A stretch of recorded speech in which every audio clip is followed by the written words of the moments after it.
CM Saini ने western command मुख्यालय चंडी मंदिर सैन्य स्टेशन का किया दौरा। कहा, इस प्रतिष्ठित कमान के गौरवशाली इतिहास को जानने में लिए सम्मानजनक।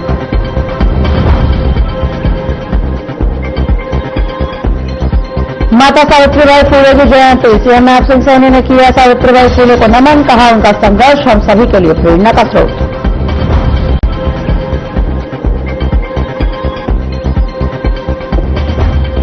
सिरसा में जेल वार्डन ने किया सुसाइड। जेल के डीएसपी समेत 2 अधिकारियों पर आरोप। ड्यूटी टाइमिंग को लेकर था विवाद।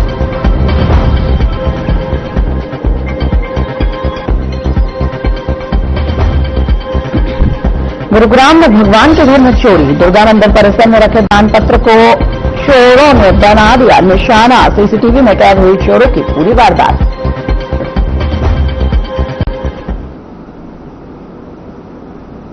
नमस्कार, मैं आश्रुति बोहरा, आपका बहुत बहुत स्वागत हमारे इस खास बुलेटिन में। शुरुआत करेंगे तमाम बड़ी खबरों के साथ। मुख्यमंत्री नैब सिंह सैनी ने पंचकुला में 29वें राष्ट्रीय युवा महोत्सव 2026 में भाग लेने वाले हरियाणा राज्य के प्रतिनिधि मंडल के साथ आयोजित प्रेरणादायी संवाद कार्यक्रम में मुख्य अतिथि के रूप में शिरकत की। बताते चले कि इस अवसर पर युवा अधिकारिता एवं उद्यमिता राज्य मंत्री गौरव गौतम भी उपस्थित थे। इससे पहले मुख्यमंत्री ने राष्ट्रीय युवा महोत्सव 2026 में भाग लेने वाले 64 युवाओं में जोश भरते हुए उनके साथ समूह चित्र करवाया और प्रतिनिधि मंडल को झंडी दिखाकर रवाना किया। यह प्रतिनिधि मंडल भारत मंडपम नई दिल्ली में 9 जनवरी से 12 जनवरी तक आयोजित होने वाले राष्ट्रीय युवा महोत्सव 2026 में हरियाणा का प्रतिनिधित्व करेंगे और विभिन्न प्रतियोगिताओं में भाग लेंगे। हम सब इस बात को भी जानते हैं कि युवाओं ने हमें कहा कि जो हमारी पारदर्शिता, हमारी कार्य प्रणाली का जो एक आधार है, इसके साथ हमने ये भी कहा कि हमने अपने संकल्प पत्र में कहा था, आप लोग सब जानते भी हैं, आप सब देखते भी हैं। संकल्प पत्र में हमने कहा था कि हम युवाओं को जो सीटी का पेपर देते हैं उनको कई प्रकार की दिक्कतों का सामना करना पड़ता है, कि हमारे युवाओं को वो दिक्कतों का सामना न करना पड़े। हमने अपने संकल्प पत्र में भी इस बात को कहा और मुझे खुशी है कि हमने वो रचना, वो योजना पहली बार हरियाणा के अंदर बनी है कि बच्चे जब सीटी का पेपर होता था इतनी भारी संख्या के अंदर आते थे, बसों की छतों के ऊपर लटकते हुए हम देखते थे, किसी का दुर्घटना हो जाती थी, कहीं पहुंच नहीं समय कर पाते थे, देर हो जाती थी व्हीकल्स के अभाव के कारण। परंतु हमने एक रचना योजना खड़ी की, हर बच्चे को उसके घर से लेकर के हमने जो परीक्षा का केंद्र है उस केंद्र तक पहुंचाने का काम किया और केंद्र से उसको घर तक पहुंचाने का काम हमारी सरकार ने किया। एक भी बच्चे को हमने दिक्कत नहीं आने दी है। साथियों, 13 लाख युवाओं को, 13 लाख से भी ज्यादा युवाओं को किस प्रकार से बिना किसी भी दिक्कत के उनको परीक्षा दिलवाने का काम ये हमारी सरकार ने किया है।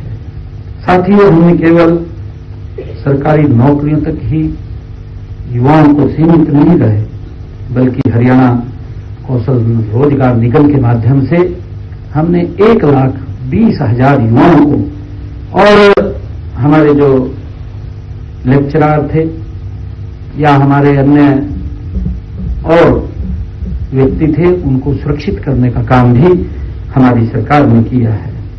साथ ही हमने कानून बनाकर उनके भविष्य को सुरक्षित किया है।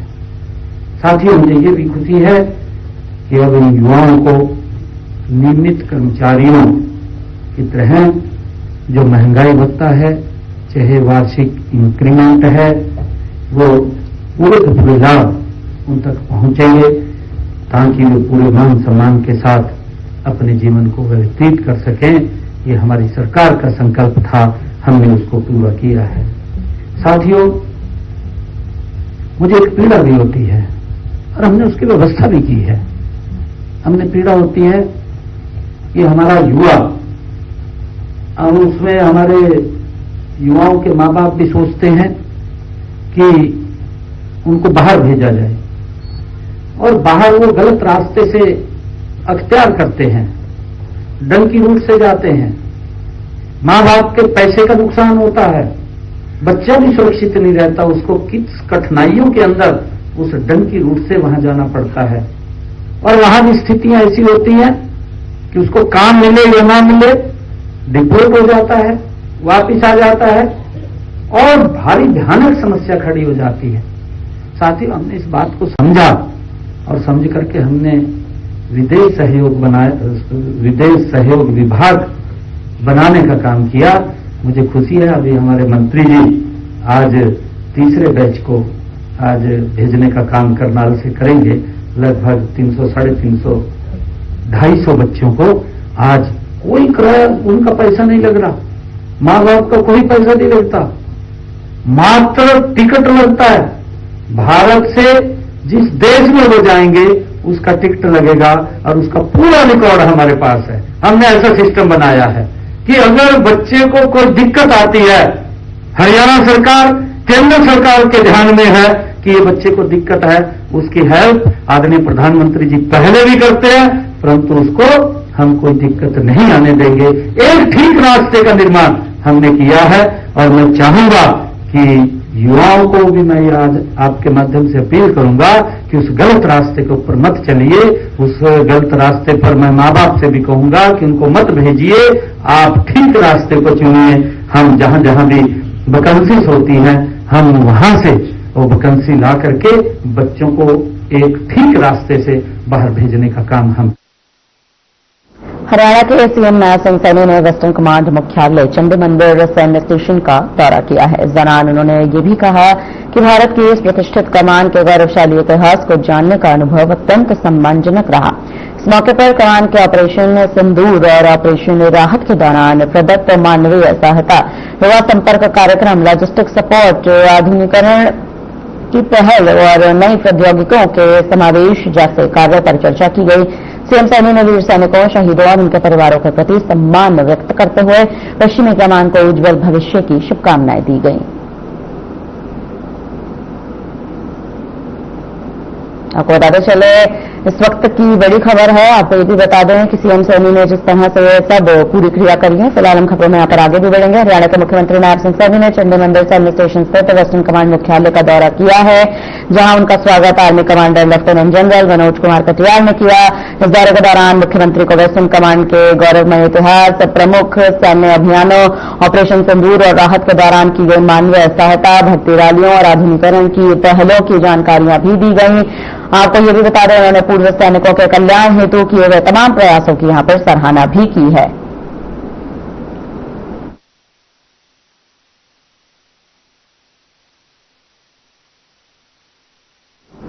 मुख्यमंत्री नैब सिंह सैनी ने संत कबीर कुटीर में निहंग सिख समुदाय से मुलाकात भी की और बताते चले कि 25 नवंबर को हुए 350वें शहीदी समागम के लिए उन्हें साधुवाद भी दिया। इस मौके पर मुख्यमंत्री ने कहा कि उनकी सरकार ने 1984 सिख विरोधी दंगों के पीड़ितों को नौकरी देने का प्रावधान भी दिया है।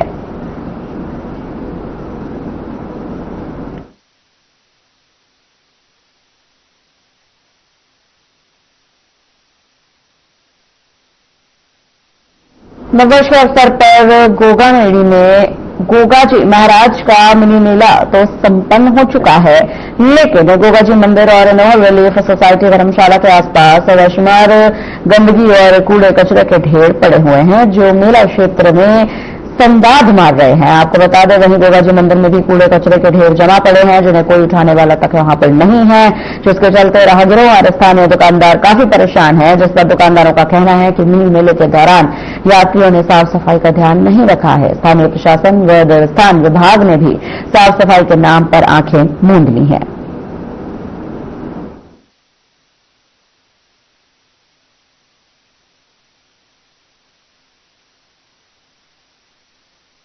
फरीदाबाद में चलती गाड़ी में महिला के साथ बलात्कार करने वाले आरोपियों ने पहले महिला का फोन छीना उसके बाद दोनों ने चलती गाड़ी में ही उसके साथ रेप किया। पीड़िता ने शोर मचाया, उसको जान से मारने की धमकी दे दी और पहाड़ियों में फेंकने तक की धमकी दे दी गई। पीड़िता का इस मामले में अब बयान सामने आ चुका है, जिसमें उसने साफ तौर पर बताया है कि पहले आरोपियों ने उसके साथ हमदर्दी जताई, बच्चे के लिए 600 रुपए उसके फोन में डाले, लेकिन बाद में गाड़ी को लॉक ही कर लिया और उसको उसके घर की बजाय पहाड़ियों की तरफ ले गए। रेप करने के बाद आरोपियों ने महिला को चलती गाड़ी से फेंक दिया। बात कर पाओगे, आप उनको जानते हैं? कोतवाली में एक दुष्कर्म का मामला सामने आया था, जिस पर पुलिस द्वारा त्वरित कार्रवाई करते हुए दुष्कर्म की धारा के अंतर्गत मामला दर्ज किया। पुलिस आयुक्त श्री रत्ना गुप्ता द्वारा मामले को कामयाब बनाने के लिए क्राइम ब्रांच सेक्टर 48 को निर्देशित किया गया। उस पर क्राइम ब्रांच की टीम ने त्वरित कार्रवाई करते हुए दोनों आरोपियों को गिरफ्तार कर लिया है और गाड़ी को भी बरामद कर लिया है, जिनसे आगामी पूछताछ की जाए।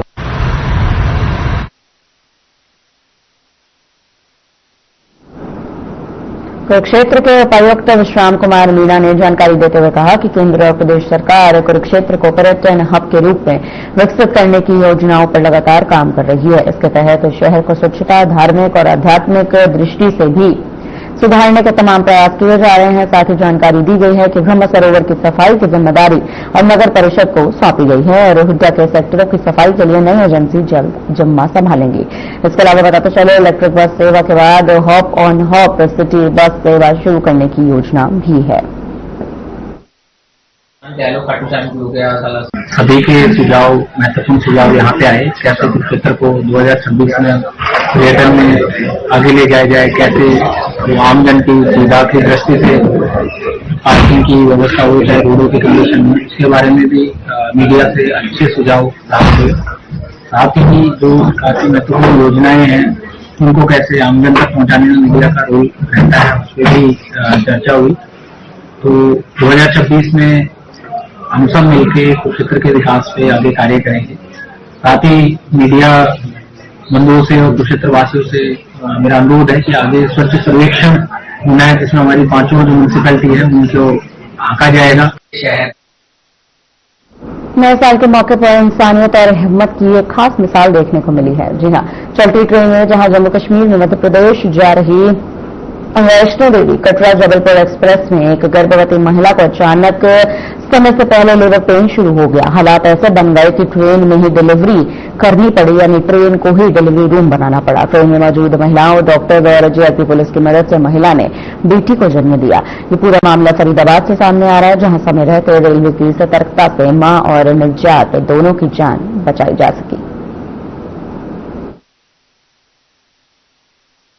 तो उसमें जब वो दिल्ली से निकली तो उसको पेन शुरू हुआ और ये फरीदाबाद और तुगलकाबाद के बीच में दो महिलाएं थी डब्बे में शामिल, दो सवारियां, उन्होंने उसको डिलीवरी कराई। उन्होंने एक स्वस्थ बच्ची को जन्म दिया। जो पुलिस को सूचना मिली जीआरपी फरीदाबाद को, तो हमारी महिला पुलिस तुरंत वहाँ रेलवे स्टेशन पहुंची है और उन्होंने उस बच्ची को और माँ को डीके हॉस्पिटल में एडमिट करवाया। तो उसमें बच्चा दोनों बिल्कुल सुरक्षित हैं।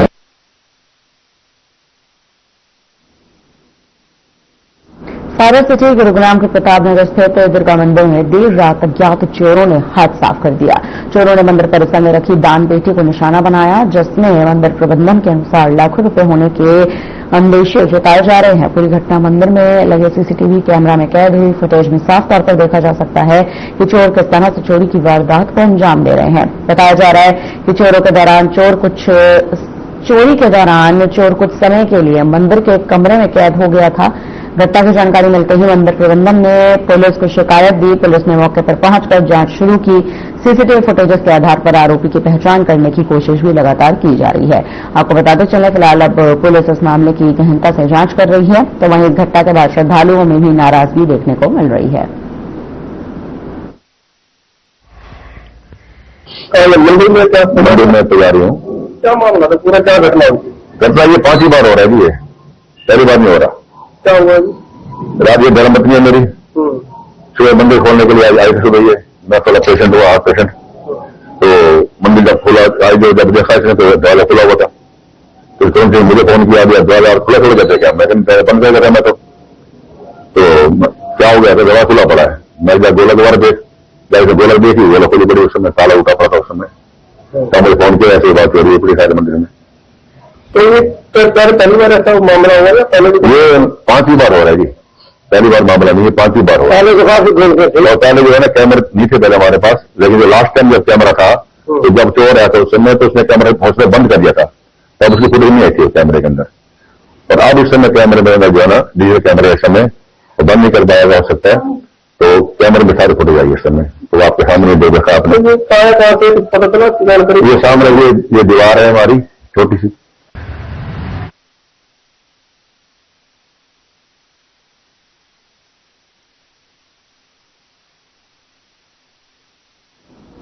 हिसार जिले के नलवा विधानसभा क्षेत्र के गांव मिंगनी खेड़ा के पर्वतारोही नरेंद्र कुमार ने माउंट एवरेस्ट के बेस कैंप 5,364 मीटर पर भारतीय तिरंगा फहराकर एक और ऐतिहासिक उपलब्धि अपने नाम कर ली है। बता दें कि 30 दिसंबर को -40 डिग्री सेल्सियस तापमान में भी इस मिशन को पूरा करते हुए उन्होंने भारत का जो मान है वो बढ़ाया। 24 दिसंबर को शुरू हुए इस अभियान में उन्होंने खराब मौसम और ठंड जैसी तमाम मुश्किलों का सामना किया। नरेंद्र कुमार ने 2019 में माउंटेनियरिंग कोर्स से पर्वतारोहण की यात्रा शुरू की और कई दुर्गम चोटियों पर तिरंगा फहरा चुके हैं।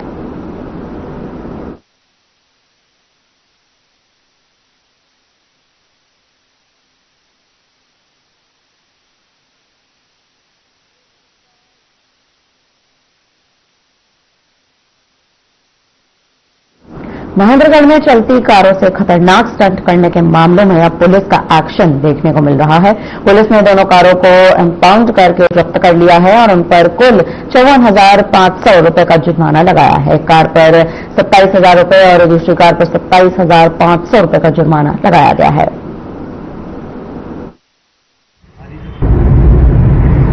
टिकट बनाने के लिए जो युवा सड़कों पर दारू पीते या इस प्रकार से कानून व्यवस्था को भंग करने की कोशिश करें, एक सख्त कार्रवाई करें। तो सोशल मीडिया के माध्यम से हमें एक वीडियो पता चला था कि कुछ बच्चे गौरी और मित्रगढ़ हाईवे पर स्टंट कर रहे हैं। हमने तुरंत प्रभाव से उन गाड़ी को दोनों को अपने कब्जे में लिया है और उनके इन्फॉर्म कर दिया है। और मेरी आपके माध्यम से अपील है कि कोई भी युवा इस प्रकार के गाड़ियों में स्टंट ना करें जिससे जान जोखिम में आए और अब कानून किसी प्रकार की कानून की अवहेलना न करें। सर कितने का चालान किया गया दोनों? हमने दोनों गाड़ियों का 54,500 रुपये का चालान किया। जुलाना में एक पिता ने अपनी बेटी के जन्मदिन पर रक्तदान शिविर का आयोजन किया जिसमें आसपास के लोग बड़ी संख्या में पहुंचे। आपको बता दें बड़ौदा और नारनौल के विधायक इंदुराज नरवाल और जस्सी पेटवार भी इस कार्यक्रम में शामिल हुए और इस नेक पहल की सराहना की।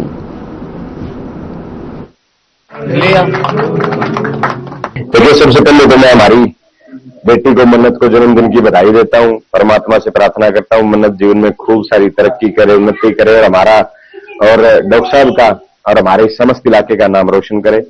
और बेटियां जो है बहुत बड़ी सौभाग्य आदमी सौभाग्यशाली होता है उसको ही बेटियां मिलती हैं।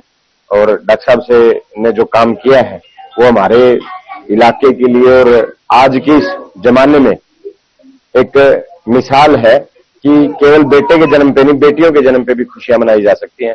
मैं तो खुद बेटियों का पिता हूं तो जानता हूं कि बेटियां कितनी प्यारी होती हैं।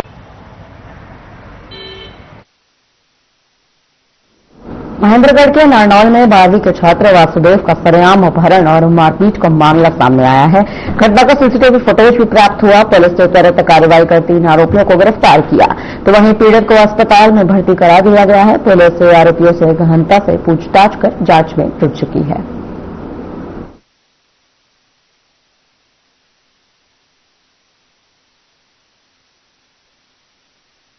मैं किशन कुमार बोल रहा हूँ। मेरा बेटा सैनी हाई स्कूल में पढ़ता है और वो 2 बजे 2:30 बजे के पास में वो स्कूल से आ रहा था। तब ये महावीर चौक के पास में गलियों में उसको 10 से 15 लड़कों ने रोक लिया और वो लाठी डंडों से लैस थे और यहाँ से उठा के उसको दयानगर से आगे नहर के पास में ले गए और एक खेत के अंदर वो ले जाके इसको मारा पीटा और इसको बेहोश करके बाहर के अना गिर गए थे। और वहां पे कुछ खेत वाले थे, एक वो लेडीज थी, एक जेंट्स था। उन्होंने इसको बचाया और उन्होंने 112 को डायल किया और 112 वाले आए और वो इसको ले गए और वो हॉस्पिटल में। ठीक है, तो मैं प्रशासन से यही गुजारिश करता हूं कि मेरे बच्चे की सेफ्टी की जाए और तुरंत मुकदमा दर्ज किया जाए। एक लड़के को कुछ युवकों द्वारा बाइक पर बैठा कर ले जाने वाले व मारपीट करने वाले थाने पर शिकायत प्राप्त हुई, जिस पर तुरंत संज्ञान लेते हुए अभियोग अंकित किया गया, जिसमें 3 आरोपी गिरफ्तार किए जा चुके हैं। अभियोग का अनुसंधान जारी।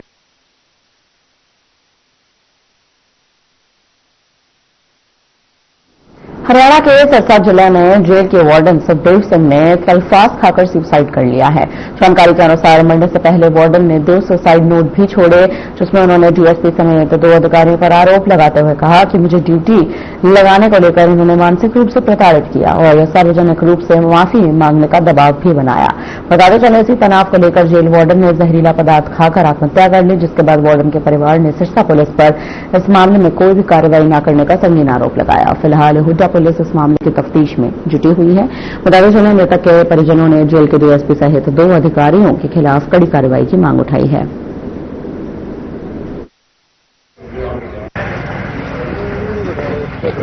मामला ये है जी, ये सुखदेव सिंह यहाँ जेल पर था, तो उसने गुदारा साहब ने मतलब उसको परेशान कराया। वरुण गुदारा मैं इनके घर पर गया श्रीनगर के पास। मैंने जाकर उसको रोना बताया भी मेरा बेटा बीमार है, उसके स्टैंडर्ड डले हैं, तो उसको आपके बेटे को बोल दो भी थोड़ा उसकी दिन की हाजिरी कर दे, तो उसको परेशान ना करे। कुछ वो जातिवाद बोलता है, वो जातिवाद करता है जी। तो उसकी मां को जब बोला, मां ने तो मेरे को क्या भी चिंता ही ना करो, तुम्हारे बच्चे को आगे वास्ते कोई दिक्कत नहीं आएगी।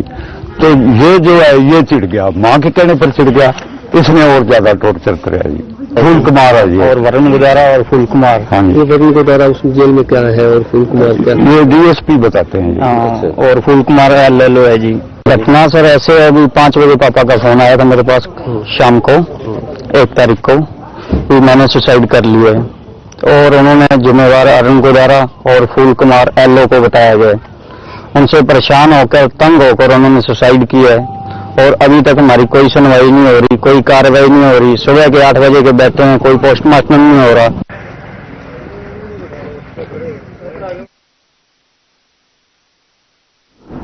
सोहना फ्लाईओवर और मुजफ्फर अंडरपास के कार्य को लेकर वल्लभगढ़ के विधायक अमूल चंद शर्मा ने विभाग के सभी अधिकारियों के साथ बैठक कर यह सुनिश्चित कर लिया है कि जल्द से जल्द फ्लाईओवर और रेलवे अंडरपास का कार्य शुरू कर दिया जाए, ताकि वल्लभगढ़ और फरीदाबाद के लोगों को इसका फायदा भी मिले।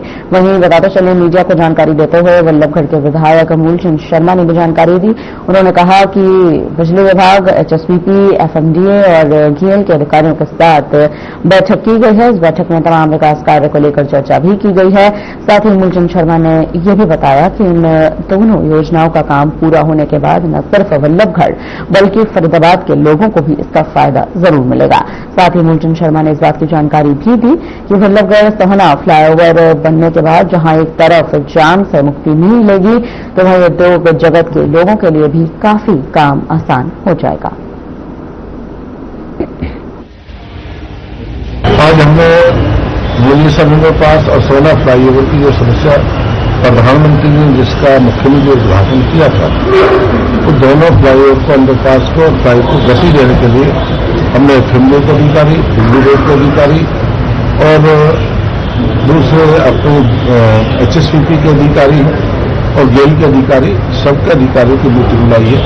जिनकी समस्या है, कहीं सीवर की समस्या है, कहीं पानी की लाइन की समस्या है, कहीं गैस की लाइन की समस्या है, कहीं अभी तक कब्जे हो भी नहीं हट पाए। इन सब अधिकारियों की एक मीटिंग हमने की है कि जल्दी जल्दी इनका। फिलहाल के लिए इस बुलेटिन में इतना ही। मुझे दीजिए इजाजत। नमस्कार।